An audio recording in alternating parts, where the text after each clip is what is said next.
The guard laughed when the plus-size barber refused to finish the youngest boy's haircut. Beneath his curls, she had found a price of $90,000 and a collection time of 1140p. 5 more haircuts, exposed 5 more prices. The moment she whispered auction, guards handcuffed her and announced that she led the trafficking ring. Then the Mafia boss entered the academy and ordered everyone searched. Beneath her barber chair lay 6 transfer contracts bearing his signature. The ink was still wet. Elena Brooks stared at the papers while 2 guards forced her wrists behind the chair. She was 27, broad-hipped and soft-faced, with steady brown eyes and the strong hands of a woman who had built her own barbershop from a condemned storefront. Every Thursday, she drove her mobile cutting station to Blackridge Youth Reform Academy and gave free haircuts to boys the county called difficult, violent, or unwanted. Most were simply poor, frightened, and too young to understand the charges that had placed them there. Today, 6 boys had arrived together without appointment cards. The youngest, Theo Grant, was 13. He sat beneath a striped cape with one side of his head clipped short and the other still covered by dark curls on the shaved section. Blue-black numbers read 90, 0, 0, 0, and 1140. Beneath the numbers was a small symbol shaped like an open pair of shears. "I never marked them," Elena said. "Captain Russell Vane." The guard who had laughed tightened the handcuffs. "The evidence is under your chair. Miss Brooks, the evidence is still drying." Across the training hall, the other 5 boys had been pushed against a mirrored wall. Maligret, 17, and tall enough to look Vane in the eyes, held his barber cape closed around his shoulders. Under his fresh fade, Elena had found 135. 0, 0, 0, and the same collection time. The remaining prices were 72,000, 84,000, 110,000, and $150,000. None resembled inmate numbers. Each was written in transfer dye beneath hair that had been deliberately allowed to grow long enough to conceal it. The man who had ordered everyone searched crossed the room without hurrying. Dante Vescari wore a charcoal suit over the hard frame of a fighter, and a black tattoo disappeared beneath his collar. His public reason for visiting Blackridge was an audit of the Vescari Foundation's vocational grant. His private reputation arrived before him wherever he went. He controlled ports, freight companies, Construction Union, and a mafia organization feared for ending disputes with brutal efficiency. Director Silas Wren had used that fear for years when asking donors for protection, money disguised as charity. Now, Wren hurried behind him, pale with outrage. "Mr. Vescari, this barber exploited your program to access vulnerable wards. We found her contracts, her tools, and hair marks." Dante lifted the top page without touching the signature. "My name is here." "Exactly," Wren said. "She intended to implicate you." "Then why is the ink wet?" Wren looked toward Vane. The guard answered that Elena must have printed the contracts moments earlier. Dante examined the signature, then the 6 pages beneath it. Every flourish was identical, down to a tiny break in the final stroke. Real handwriting, never repeated perfectly 6 times. He asked Elena when the boys had entered. 23 minutes ago." "And when did you find the first mark?" 9 minutes ago." "Did any of them arrive with wet hair?" "No." He turned to Theo. "When were the numbers placed on you?" Theo's lips parted. But Vane struck the back of his chair with a baton. Residents speak when addressed by staff. Dante's men moved one step forward. Wren raised both hands and warned that any interference with county wards would be treated as kidnapping. Dante could have filled the hall with armed soldiers in 3 minutes. But 6 cameras already streamed to the Academy's public safety office. Violence would place the boys in the custody of the same officials who had brought them here and make Elena look like his accomplice. He chose restraint. "Release her hands," he said. Vane refused.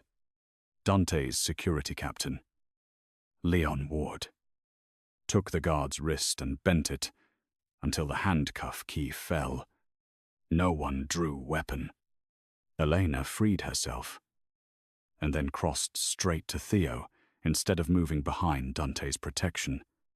"Don't rub the mark," she told him. "I need to know how old it is." Vane laughed again. "You put it there." Elena parted the curls around the blue digits. The skin was not red or swollen. Short hairs had grown through the dye. Nearly 1/8 of an inch. These numbers are at least 12 days old. I only exposed them today. Wren said anyone could make that claim. Elena removed a clean strip of waxed neck paper, pressed it against the edge of the mark, and lifted a faint blue residue. "This is transfer dye. Notatto ink. Heat fixes it to the scalp. And the Academy uses steam caps in the delousing room. Whoever applied it hid the numbers beneath the boy's hair and waited for today's mandatory cut to reveal them." "Why would we reveal evidence against ourselves?" Wren asked. "Because you expected the person holding the clippers to take the blame." The wall clock showed 1057 a.m. Elena looked again at Theo's scalp. "That says 1140 p.m. Not a date. Someone is collecting them tonight." Dante faced Wren. "Cancel every transfer. You have no authority." The training hall doors opened. County Youth Commissioner Lydia Shaw entered with 4 child welfare officers and an emergency relocation order. The document stated that Blackridge residents were at immediate risk from an outside trafficking attempt led by Elena Brooks and financed through Vescari Foundation accounts. It authorized Shaw to move all 6 boys to confidential protective placements. The order had been issued at 1031. 17 minutes before Elena discovered the first number. Dante read the time and understood the trap had more than one layer. If he detained Shaw, he kidnapped county officials. If he allowed her to leave, the boys vanished under legal cover. Elena pointed to the contracts. "Those papers say collection at 1140. Her order gives them the transport." Shaw ordered officers to arrest Elena for child endangerment and evidence fabrication. Dante told Leon to call federal labor investigators and his attorneys. But Shaw already had deputies waiting outside. She had anticipated every lawful delay. Theo twisted from the chair, tore off his cape, and ran toward Elena. Vane caught him by the collar. The boy shouted. "They made us drink sleep medicine in the Red Barn." She wasn't there. Shaw slapped a protective hood over his head and claimed he was having a violent episode. Malik took one step toward him. Battens rose around all 6 boys. Elena forced herself not to lunge. She looked at Theo's cape on the floor. A line of copper-colored dust clung to the inside collar. The same dust marked Malik's hairline. Blackridge's training buildings were painted white and grey. Only the abandoned discipline barn at the far edge of the property had a red copper roof. "Check the barn," she told Dante before deputies pulled her away. The marks were made there. Vane gathered the 6 capes and tossed them into Elena's mobile barbershop as evidence. Shaw loaded the boys into an unmarked county bus. The vehicle left at 1113 under police escort. Wren invited reporters into the training hall 13 minutes later. By noon, local news showed Elena's clippers beside the forged contracts and described Dante as the financier of a child auction. Elena sat in a county interview room watching her shop. Her name and the trust she had earned collapse on a small television. Detective Paul Harker offered her a deal. She could confess to marking the boys and claim Dante forced her to prepare them for sale. In return, she would receive 5 years instead of 20, and the boys would remain in protected custody. Where are they, she asked. Confidential. Are they together? Confidential. Can their attorneys speak to them? Harker turned off the television. You are not in a position to ask questions. He slid 6 photographs across the table. Each showed one of the boys before the haircut. Hair long enough to hide the marks. The images had been taken that morning against the red barn wall. A digital timestamp read 9:05. Elena noticed a faint line across every forehead where a tight cap had compressed the skin. Theo's eyes were half closed. Malik's right hand formed a fist around something. She enlarged the photograph by pulling it closer. Between his fingers was the silver end of one of her barber combs. Elena marked each comb with a different color at the handle. The silver comb belonged to the mobile shop. Yet, she had not seen Malik before 1034. Someone had entered her van before the boys arrived and supplied her tool to the barn. The trap had begun before she opened her doors. Harker mistook her silence for fear. Vescari will protect himself. Men like him always do. Then why do you need my confession? Because juries trust remorse. Elena looked at the detective's cuff. A thread of striped barber fabric clung to it. Harker had handled the boys' capes after her arrest. Although he claimed he had just arrived from the Hort House, she asked for a lawyer and touched no paper. 2 hours later, Dante's attorney posted bond. Outside the jail, a crowd shouted that Elena had priced children like livestock. Someone threw red paint across her coat. Dante waited beside a black sedan. But Elena refused to enter until the reporters heard her answer. I cut hair at Blackridge for 18 months, she said into the nearest camera. Those marks were hidden before the boys reached my chairs. Ask the county where the children are now. Shaw released a statement within minutes, accusing Elena of exploiting traumatized minors to defend herself. The 6 boys were unavailable for independent interviews. At Elena's shop, the front window had been broken, and the words cellar painted across the door. Dante offered a guarded apartment. Elena asked to see the red barn. The academy obtained a restraining order against both of us. He said, then send someone they have not named. He explained that every member of his foundation audit team was now listed as a potential co-conspirator. Federal investigators would not enter without probable cause, stronger than hair growth estimates and copper dust. Elena removed the stained coat and looked at the red paint drying across it. The capes are in my van. They seized the van as evidence. But the impound lot has to release tools not listed on the warrant. I know what was on my inventory. Dante's attorney secured supervised access. The county impound officer watched Elena and Dante enter the mobile barbershop at sunset.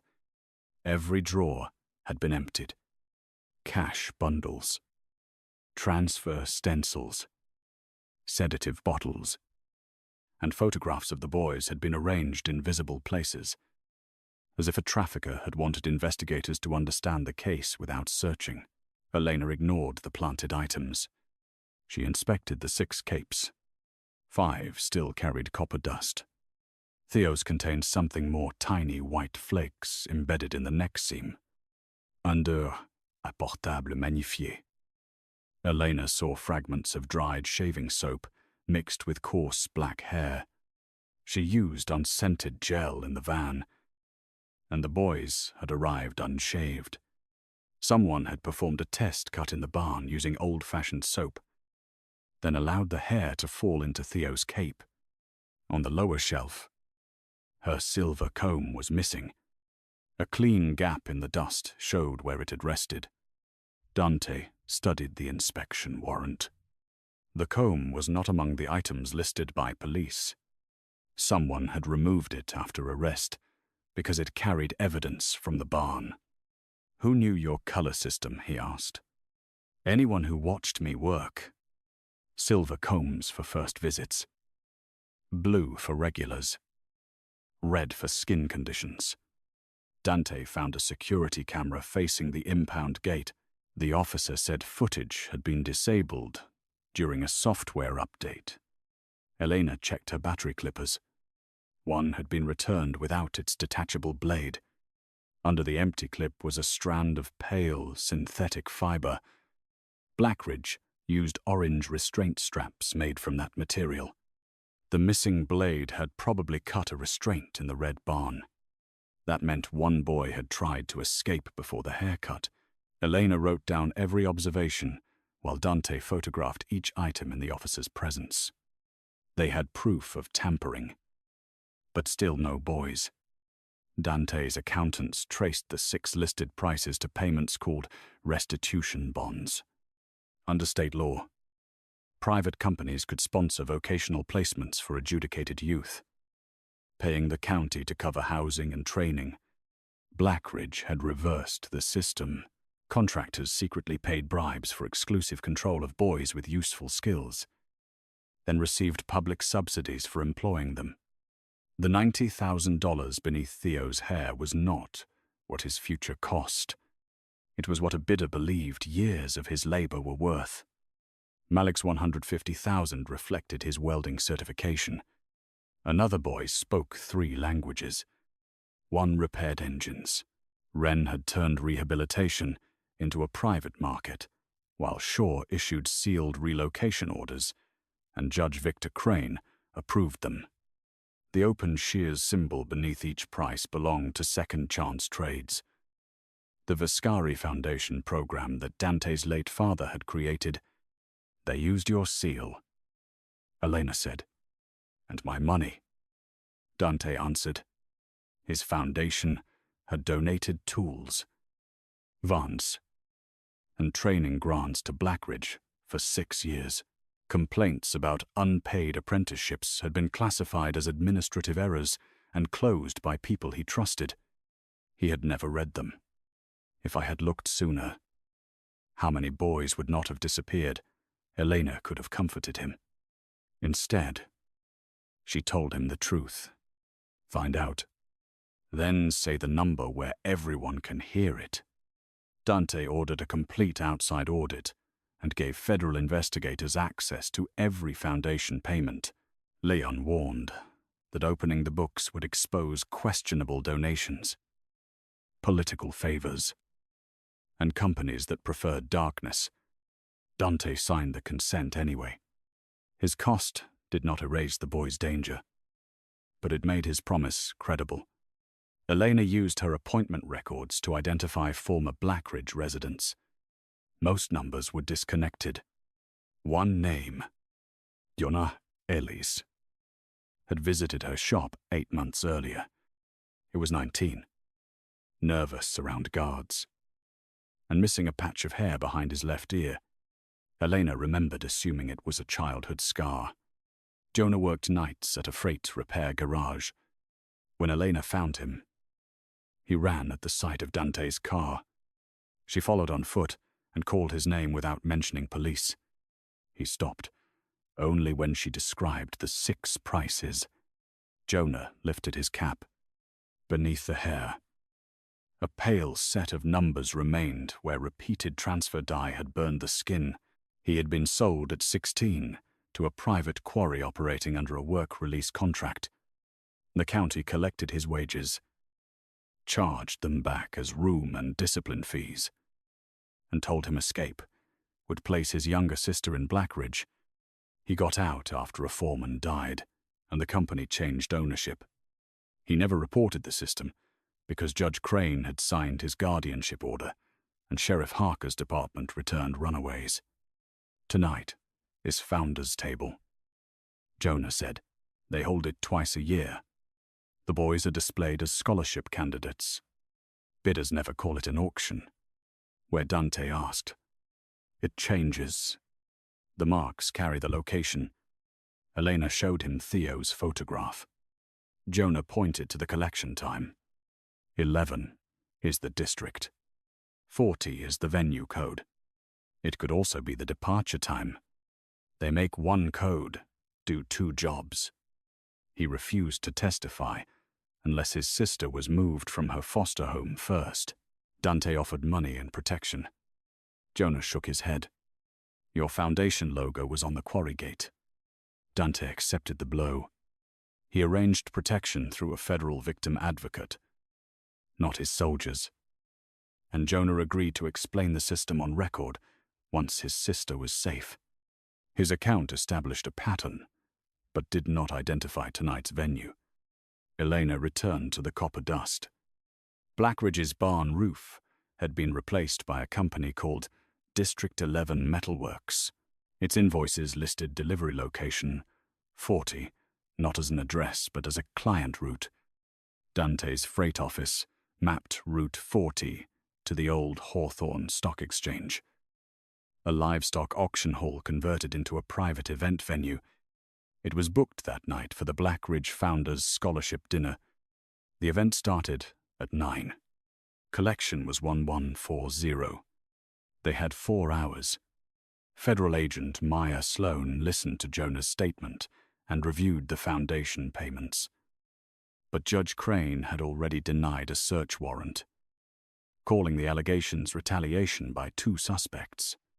Sloan could surveil public roads, not enter a private dinner or seize county wards without a new order. Dante suggested buying a seat at Founders' Table. Every legitimate seat was assigned. Jonah remembered that bidders used brass tokens stamped with their lot number. Elena examined the open shears symbol in the photograph and realized it was not merely the Second Chance Trades logo. The blades pointed at 10 and 2, like hands on a clock. My old wall clock, she said. Her shop had received a ceremonial clock from Blackridge after the 100th free haircut. Wren had insisted it hang above the chairs. When vandals broke the front window, they ignored the cash drawer, but tore the clock from the wall. Dante's men recovered it from a dumpster behind the shop. Inside the wooden frame were 7 shallow slots. 6 were empty. The 7th held a brass bidder token, numbered 214. The clock had been used to deliver tokens to someone with access to Elena's shop. The network planted 1 token because it wanted her connected to the auction. But it also gave them an entrance. Agent Sloan could not authorize civilians to infiltrate a trafficking sale. Yet she could monitor an invited guest and act on evidence visible from a lawful position. Elena decided to attend as the person the network already claimed she was. Dante would pose as the buyer whose signature appeared on the contracts. If they stayed away, Wren would move the boys and say fear had proven their guilt. If they appeared, the auction might expose its own participants. Leon objected that every guard would recognize them. They expect us, Elena said. They built the accusation around us. They need cameras showing Dante buying and me preparing the boys. Dante looked at the wet signatures in the evidence photographs. Then they will give us a stage.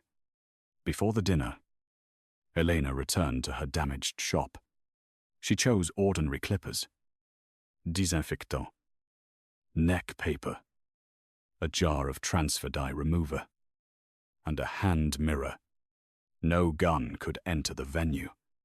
Leon placed a transmitter inside the mirror handle, but Elena warned that searchers would find it. Instead, Agent Sloan installed nothing. She gave Elena one instruction: keep the auction in public view if possible. Evidence heard through hidden devices could be challenged. Evidence shown to a room full of buyers would be harder to bury. Dante wore no weapon and sent his soldiers away from Hawthorne. He carried token 214 and a certified letter stating that the Vescari Foundation would purchase 6 vocational bonds. Language designed to make Wren believe the frame was succeeding without committing an actual crime. Atopt cinciseci și doi. They entered the former livestock exchange through separate doors. The main hall glittered beneath chandeliers, hung from old iron beams. Judges, contractors, donors, and county officials drank champagne beside banners, praising youth rehabilitation. No children were visible. Wren greeted Dante with a smile, and Elena with staged disgust. Cameras from a documentary crew followed them. "You violated the restraining order," Wren said loudly. Dante handed him the bidder token. "Your invitation says otherwise." Wren examined the brass disc and recovered smoothly. "Then perhaps tonight will reveal what you truly came to purchase." Security searched Elena's kit. Vane found no transmitter. He returned her scissors but kept the straight razor. "You won't need this." "That depends on what you expect me to cut." He led her to a grooming room behind the stage. The 6 boys sat in a row wearing dark suits too large for them. Theo's curls had been combed over the $90,000 mark. Malik's jaw was bruised. Child welfare officers stood beside the exits, turning captivity into official care. Elena wanted to embrace the boys, but any sudden movement would trigger removal. She set down her kit and spoke as if preparing routine haircuts. "Chins up. Capes on. Nobody moves unless I tell you." Malik understood first. His eyes shifted toward a camera in the ceiling. Theo whispered that the county had made them sign statements accusing Elena. The officers threatened to arrest their siblings if they refused. The other boys had been assigned new names and told they would leave through 6 separate doors after the dinner. Elena inspected their marks. A second layer of clear coating had been applied, preserving the prices for bidder verification. Around the edges, fine red dots formed tiny patterns. She recognized clipper oil splatter, but the oil smelled of cloves. Her father had used clove oil in his barbershop because it prevented rust. Elena's own bottle, stolen from her van, had been mixed with a fluorescent tracking compound. Whoever touched the boys during the auction would carry the compound on their hands. The network intended to trace it back to Elena's kit. She quietly switched the clove bottle with plain mineral oil and kept the tainted one in a sealed towel. "Where is my silver comb?" she asked Theo. "The laughing guard took it after Malik cut my strap." That explained the missing blade and synthetic fiber. Malik had used her detachable blade, hidden in the barn by someone who wanted him to escape. "Who gave you the blade?" Elena asked. Counselor Nora. Nora Keene ran Blackridge's literacy room and had signed 3 statements against Elena that morning. Malik said Nora had whispered that one honest barber might finally force the marks into daylight. She had loosened the mobile van drawer and placed Elena's blade in the barn, hoping a boy could carry evidence out. But Wren caught Malik before he escaped. Nora's desperate act had helped create the frame because she never warned Elena. "Is she here?" They took her below the stage. Vane opened the grooming room door and ordered Elena to uncover all 6 numbers for the presentation. She refused. He reminded her that the documentary cameras would record any resistance as proof she had lost control of her own victims. Elena picked up the clippers. "Then, make sure they record every head." She removed only enough hair to expose each price and code without touching the marked skin. Vane filmed close-ups. He did not notice Elena had left a narrow line of longer hair through each number, dividing the prices and making them unreadable from the stage. The alteration would force buyers to come close for verification, bringing their hands into contact with the fluorescent coating Wren had supplied. Elena did not yet know how she would expose those hands, but she had changed the auction from a distant sale into a physical act. In the main hall, Dante sat at table 14 with token 214. Judge Crane occupied the stage beside Commissioner Shaw. They presented the first portion of the dinner as a scholarship fundraiser. Each bidder pledged money to support anonymous students. The amounts matched the prices on the boys' scalps. $90,000 came from Garrick Stone, owner of a remote agricultural compound cited for child labor violations. $150,000 came from a defense subcontractor seeking young welders whose wages could be diverted through restitution orders. The documentary host praised their generosity. Dante recorded, "No secret audio." He asked questions aloud. Who receives the pledged money? Shaw answered that county programs did. Who controls the boys' wages? Court-appointed guardians. Can the boys refuse placement? The room grew quieter. Judge Crane said adjudicated youth did not choose the conditions of rehabilitation. Dante looked from face to face. Then this is not charity. Wren signaled the documentary crew to focus on him. Is that your expert opinion? As a criminal employer, the trap required Dante to become angry. He remained calm. It is a question from the man whose signature you copied 6 times. Wren smiled. We will examine those allegations after the candidates appear. Adzitador zich, she chasse. The boys were led onto the stage. Their divided hair concealed parts of the prices. Buyers complained they could not verify the lot numbers. Wren ordered Elena to finish the cuts under the cameras. She stood beside Theo and looked into the main lens.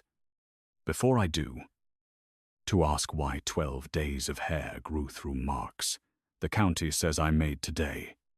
The host tried to cut her microphone. Dante rose and repeated the question loudly enough for the room. Elena pressed waxed neck paper against Theo's scalp and lifted a blue copy of the number. Transfer die fixed with steam. Blackridge's red barn has both the caps and the copper residue found in these capes. The marks were placed while the boys were sedated. Shaw ordered security to remove her. Buyers began leaving their tables, unwilling to appear on camera beside the accusation. Wren changed tactics. He announced that Elena's demonstration proved she possessed the specialized materials used to mark the boys. Vane produced the stolen silver comb and claimed it had been found in her pocket. Elena asked him to turn it over. He refused. Dante requested that Agent Sloan, waiting in the public lobby, enter to observe the evidence. Judge Crane ordered county deputies to arrest Dante for witness intimidation. The ballroom doors locked. For the first time, the charitable dinner showed its real shape. The boys stood under bright lights with sale prices on their heads. 6 buyers held numbered tokens, and the officials controlling their custody had trapped every witness inside. Wren no longer needed the documentary crew. He cut the public feed and told the buyers private transport would begin immediately. He wanted proof. Elena whispered to Dante, "Now everyone in this room is proof. Only if they live long enough to speak." He answered. Vane dragged Elena back toward the grooming room. The boys were separated by guards. Dante allowed deputies to handcuff him rather than start a fight beneath the camera's dead red lights. Wren announced that Vescari had attempted to seize county wards after his barber accomplice exposed their own markings. The prepared narrative was complete. Then, the ballroom's emergency screen lit up with a live view from the grooming room. Nora Keene, bruised but conscious, had escaped the storage space beneath the stage and restored the documentary feed from a secondary control panel.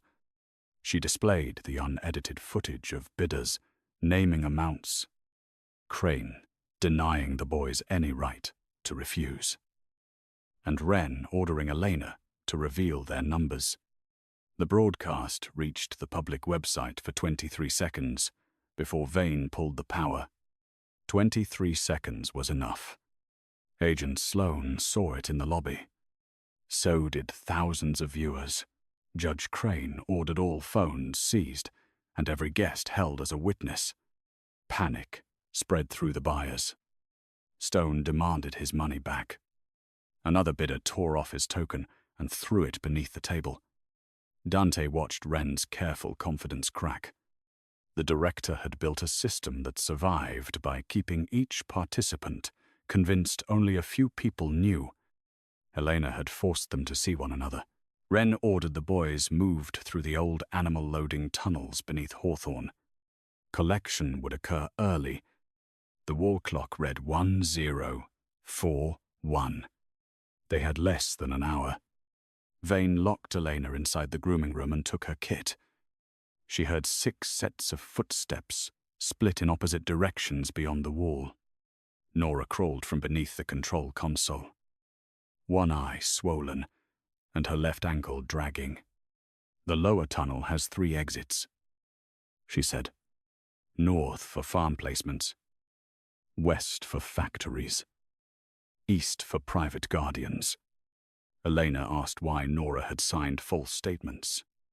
Nora admitted Wren had threatened to send her 16-year-old son into the same system after a drug arrest. She had spent 3 years altering reading scores, so Blackridge boys appeared qualified for high-value work programs. Telling herself the placements were harsh but legal. When she discovered the scalp marks, she stole Elena's blade and placed it where Malik could reach it. She hoped his escape would expose the barn without endangering her son. Instead, Vane caught him, and Wren incorporated the blade into Elena's frame. I tried to help without risking anything, Nora said. That is how I helped them survive. Elena did not offer forgiveness. If you want to change what you did, show me the fastest route to those exits. The grooming room lock used an old magnetic plate. Elena removed the battery from the remaining clipper. Vane had missed beneath a towel and held its metal contact against the release, while Nora reset the control console. The lock flickered, but did not open. Elena inspected the barber chair. Its hydraulic base was bolted to a maintenance track that once carried livestock scales. She raised the chair to maximum height, wedged the footrest beneath the door handle, and pumped until the hydraulic column bent the latch plate outward. The door cracked. Nora forced her fingers through the gap and pulled. They entered the service corridor as the first group of buyers descended toward the tunnels. Elena carried only the dye remover she had hidden inside her apron and the sealed towel containing tainted clove oil. Nora led her beneath the stage, through a grated opening. They saw Dante kneeling beside the auction tables, with his hands cuffed behind him. Judge Crane instructed deputies to move him to a private holding room before federal agents entered. Dante asked the youngest deputy whether his body camera was recording. The deputy said Crane had ordered all cameras disabled. Then he is not protecting a courtroom, Dante replied. He is protecting an auction. The deputy hesitated. 23 seconds of public footage had reached his own phone before devices were seized. He had seen Theo's price. When Crane ordered him to strike Dante for speaking, the deputy refused. Another officer reached for his cuffs. But Agent Sloan pounded on the ballroom doors from the lobby and announced a federal emergency warrant based on the public broadcast. Crane claimed no children remained in the building. Dante looked directly at the grated opening where Elena watched. He did not call her name. He said, "Then open the lower tunnels and prove it." Every buyer turned toward Wren. Their fear of exposure was becoming stronger than their loyalty. Stone demanded immediate departure with the boy assigned to him. Wren promised transport in 9 minutes and ordered Vane to secure the east exit. Elena and Nora moved faster. The lower passage smelled of oil, damp brick, and clove dye. Old iron gates divided it into 3 lanes. Theo and a 14-year-old named Luis were being pushed toward the east tunnel. Malik and the mechanic, Aaron, were taken west. The remaining 2 boys moved north. Each guard carried a numbered token and one of the fresh contracts. Elena could not reach all 3 groups at once. She opened the jar of dye remover and poured half onto the tainted towel. The chemical reacted with the tracking compound, turning it a vivid green. She wiped the mixture across the iron gate handles at the tunnel junction. Any guard or buyer who touched them would carry the same visible stain. Then she chose east, because Theo was the youngest, and because its control panel operated all 3 gates. Nora went to the central breaker. Elena stepped into the tunnel and called Vane's name. He turned with one hand on Theo's shoulder and the other holding a pistol. You never know when to stop cutting. You never know what remains after a cut. She held up the glowing towel. Vane looked at his hands. Fine green lines already marked his fingers from handling the boys' coated scalps and the silver comb. He rubbed them against his uniform. Spreading the color, Elena told Theo to duck. The boy dropped. Vane fired above him, missing Elena as she threw the jar at the control panel. Dye remover splashed across the switches. It did not destroy them, but it exposed dozens of fluorescent fingerprints in overlapping layers. Wren, Shaw, Crane, Vanne, and every verifying buyer had used the panel during previous auctions. Nora pulled the breaker. All 3 transport gates stopped halfway. Boys in the north and west lanes crawled beneath the descending bars, while guards tried to force them down. Malik tackled Aaron clear of a closing gate. Elena ran to Theo and cut his plastic wrist tie with the sharp edge of her metal comb case. Vane grabbed her hair from behind and pressed the pistol against her back. Nora restored power, causing the east gate to rise between them. The iron bar struck Vane's arm and knocked the gun into the drainage channel. Elena pulled Theo through the gap. They had freed 2 boys, but 4 remained beyond the junction with armed guards. Wren's voice came through the tunnel speakers. He offered Elena a trade return Theo and surrender the fluorescent evidence, or the other 4 boys would leave immediately under new contracts, listing them as violent escapees. You cannot erase a live stream, she answered. I can make it look like a stunt arranged by you and Vescari. Wren ordered the buyers to touch their assigned boys and verify the numbers before transport. Elena had divided the hair through each price. So, verification required, pushing the strands aside and contacting the coated marks. Honor be on. Their fingers turned green. The buyers began shouting when they realized the stain linked them physically to the boys. Stone refused to touch Theo, but had already handled the east gate. Green compound appeared across his palm. Wren ordered every stained person to wash at the loading dock.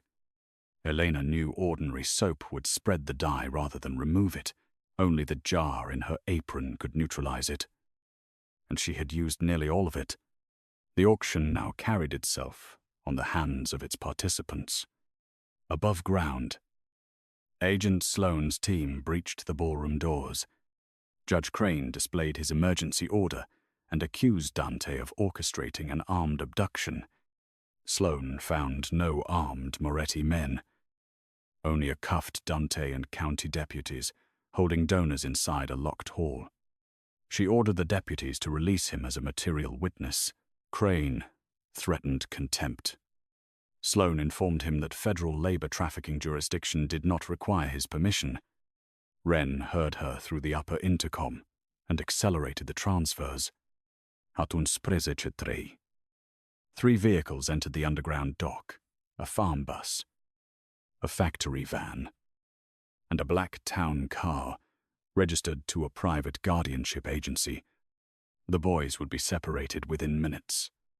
Elena could erase their sale marks with the remaining remover, breaking the visual match between child, buyer, token, and contract. But the marks were also evidence. Dante's earlier promise returned to her. If the choice became evidence or the boys, leave the evidence. She called the 6 boys to the central wash station and began wiping the prices from their scalps. Malik resisted. If you remove it, they'll say it never happened. Your head is not their evidence locker. Elena said, you do not have to keep their price on your skin, so adults will believe you. He lowered his chin, one after another. She dissolved the numbers. Blue-black prices ran into the basin and disappeared. The guards tried to seize them, but without visible codes, the buyers refused to accept responsibility for the wrong child. Contract pages listed only lot numbers and false names. The entire transfer system stalled because the people who treated boys like inventory could no longer tell their purchases apart. Theo laughed once. A sharp, disbelieving sound. When his $90,000 price washed down the drain, Wren arrived at the junction with Shaw and 2 armed guards. He carried a duplicate stencil kit and ordered Elena to remark the boys. She dropped the empty remover jar. Do it yourself. The camera will show you helping. The public already saw you selling. Wren raised his pistol toward Malik. Dante entered the far end of the tunnel beside Agent Sloan. Still unarmed, Leon and the Moretti soldiers remained outside as ordered. Dante told Wren the Foundation accounts had been opened to federal auditors and every restitution payment was frozen. Your buyers cannot pay you. Your judge cannot seal the case. And your marks are gone. Wren pulled Theo against him and aimed at the boy's shoulder. He demanded a clear vehicle and destruction of the original Foundation records. Dante could have signaled men to storm the dock, but a single shot would reach Theo first. He agreed to call his attorney. Wren ordered him to use the speakerphone. Dante dialed Leon and said, "Release the 6 original complaints." Wren thought the phrase referred to records he wanted destroyed. It was an instruction Dante had arranged earlier. Leon sent auditors. The worker complaints the Foundation had buried, including names of 32 former Blackridge boys. Their accounts reached Agent Sloan's evidence system and 6 newsrooms at once. Dante placed the phone on the floor. I will not erase the people I ignored to save my reputation. Wren's escape bargain vanished. He pressed the pistol harder against Theo. Elena saw his fingers were bright green. The dye compound had settled into the ridges of his skin, and a clear pattern of the open shears symbol crossed his thumb from pressing bidder seals. She lifted her hand mirror so the tunnel camera could see his reflection. Hold your hand beside Theo's head, she said. Your print carries the same symbol you said I invented. Wren looked instinctively at his palm. Theo drove his heel down on Wren's foot and dropped. Elena swung the heavy mirror into the director's wrist. The pistol fired into the ceiling. Dante crossed the distance before Wren recovered and pinned him against the gate. He could have killed the man who had sold children under his family seal. Instead, he held Wren's glowing hand against the camera until Agent Sloan took the weapon and placed the director under arrest. Let every buyer see what consequence looks like, Dante said. Shaw attempted to leave through the north tunnel. Nora blocked the gate and displayed the commissioner's green handprint on her white sleeve. Shaw offered Nora immunity in exchange for blaming Wren alone. Nora refused and handed Sloan her own phone, containing 3 years of altered test scores, transfer dates, and threats against her son. She did not ask to be spared. Vane climbed from the drainage channel and reached for the fallen pistol. Malik saw him first and shouted. The young deputy who had refused Crane tackled Vane before he could fire. Buyers crowded the dock exits, claiming they had attended a charity dinner without understanding the placements. Elena poured the last drops of remover into a white basin, but did not tell them. Men and women scrubbed their hands in plain water, spreading the bright compound up their wrists. Federal cameras recorded each token, contract, stain, and face before anyone was allowed to leave. Atum sprezece patruzeci. The time written beneath 6 heads. No vehicle departed. Instead, the loading doors opened to independent advocates, medical workers, and federal evidence teams. The boys walked out together under their own names. Theo stopped beside the farm bus and asked whether $90,000 had ever belonged to him. Elena answered that no price had. Malik removed his oversized jacket and placed it over Theo's shoulders. The 6 boys refused to be photographed until their families had been protected. Agent Sloan honored the request. The evidence behind those convictions had nearly disappeared before sunrise after Hawthorne. County deputies arrived at the Independent Medical Center, carrying 6 escape warrants signed by Judge Crane at 1118. While the auction was still underway, the documents called the boys violent fugitives and ordered any officer to return them to Blackridge as soon as federal interviews ended. Dante's instinct was to surround the clinic, but Elena stopped him. Armed protection would let Crane call the boys Mafia hostages and bury their voices beneath another confrontation. She asked to examine the warrants instead. Each legal name was correct, yet the identification box contained no birth date, case number, height, or photograph.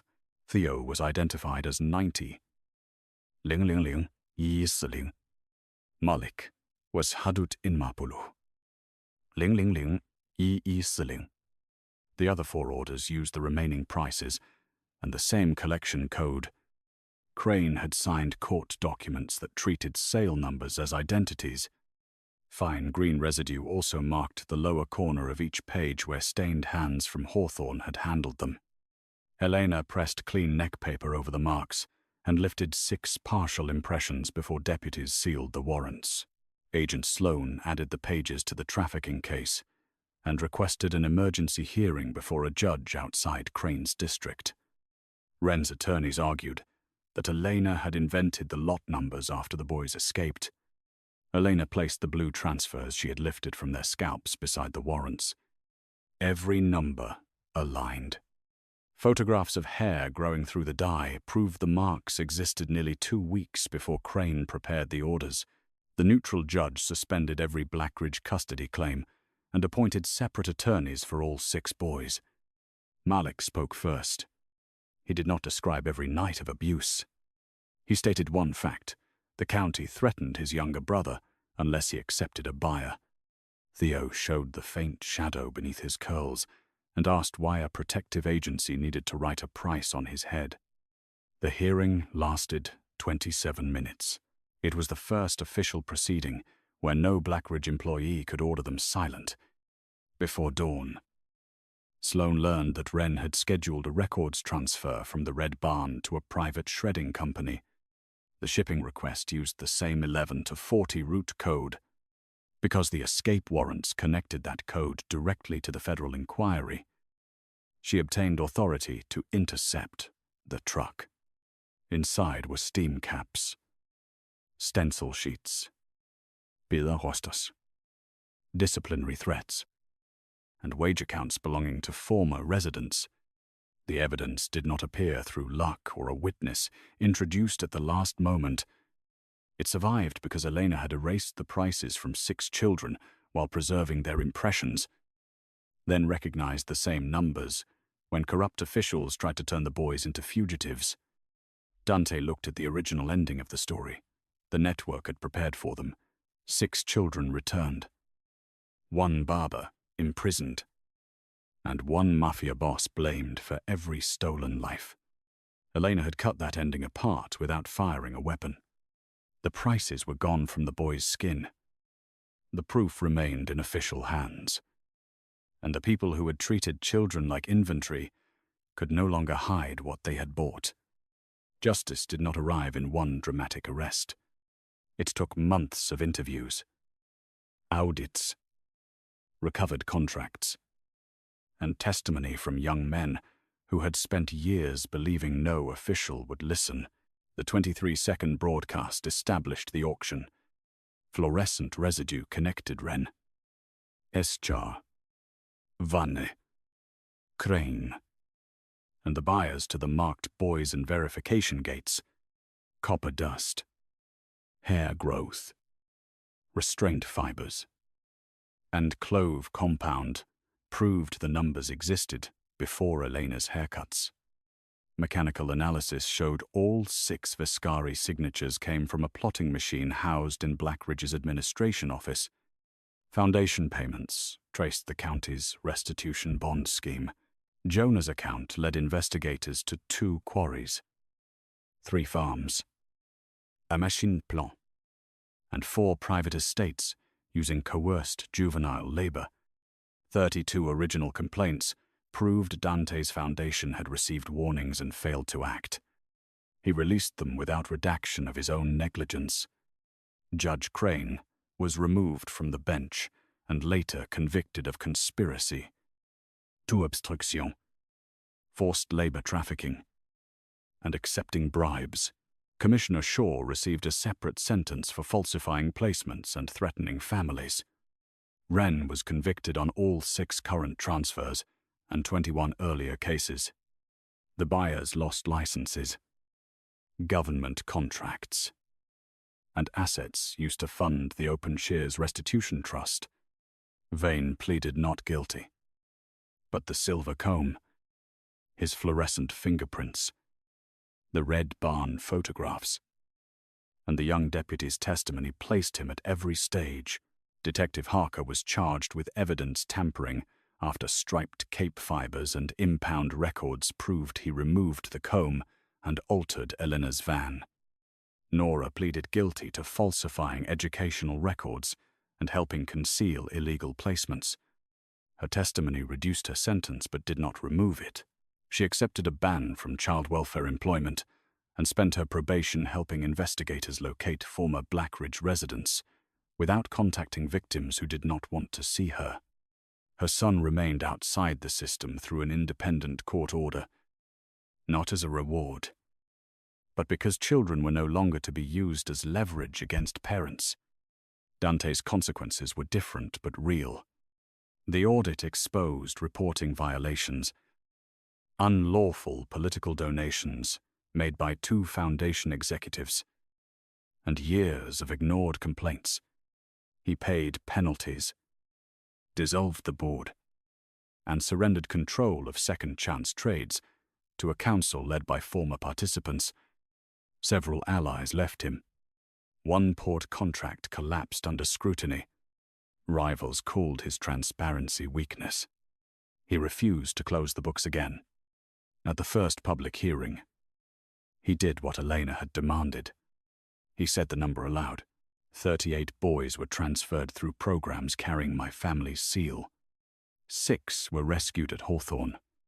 32 entered earlier placements, while my foundation chose not to look closely enough. He did not call himself their savior. He apologized, answered questions, and funded restitution without placing his name on the trust. Blackridge Academy closed. Its state contracts were cancelled, and the Red Barn became an evidence site before demolition. The 6 boys entered independent temporary housing together, while relatives and foster placements were reviewed. Malik completed his welding certification through a union program that paid him directly. Aaron began a real engine apprenticeship. Theo returned to his aunt after the threat against her was investigated and cleared. He refused to cut his hair for 6 months. When he finally entered Elena's rebuilt shop, he asked for the same style he had wanted before Blackridge forced the mandatory cut. Elena did not mention the faded shadow where the price had been. She handed him the mirror and asked what he chose. Long, on top, he said. No numbers. Her shop had been repaired with insurance money, community labor, and wages. She paid herself. Dante offered to replace everything, but she accepted only a secure van donated to the Survivor Council. Not to her. She would not let rescue become ownership in a kinder suit. She created a weekly program where young people could learn barbering, bookkeeping, and customer service for real wages. Every chair had a card stating that the person sitting there controlled the cut, the mirror, and the right to stop. Dante visited without cameras. He waited like every other customer until Elena called his name. Their connection grew without promises of debt or protection. She challenged him when his instincts turned toward control. He listened because she had proven authority without consent was only another version of the auction. He protected the shop when threats came, but he placed guards where Elena approved and removed them when she asked. One evening, nearly a year after Hawthorne, he sat in her chair while she trimmed the dark hair at his neck. The open shears tattoo once used to counterfeit his foundation seal had been removed from every public program. Elena kept one brass token in a glass case near the register, not as decoration, but beside a card explaining what Founder's Table had been. Dante looked at it through the mirror. Do you ever wish you had destroyed all the evidence and walked away? I destroyed the prices, she said. Not the proof. Outside, Malik taught Theo how to sweep hair into a clean line. The other 4 boys argued over music while closing the training room. None of them carried a lot number. None was assigned a buyer. Their futures were not a debt to Elena or Dante. There were choices still being made. The system had hidden its cruelty beneath charity language. Legal orders, fresh haircuts, and signatures stolen from a feared man. It expected the world to look at 6 accused boys and see inventory. Instead, a plus-size barber looked closely enough to see 12 days of hair growing through a lie, refused to finish the cut, and forced every person who placed a price on a child to show their hands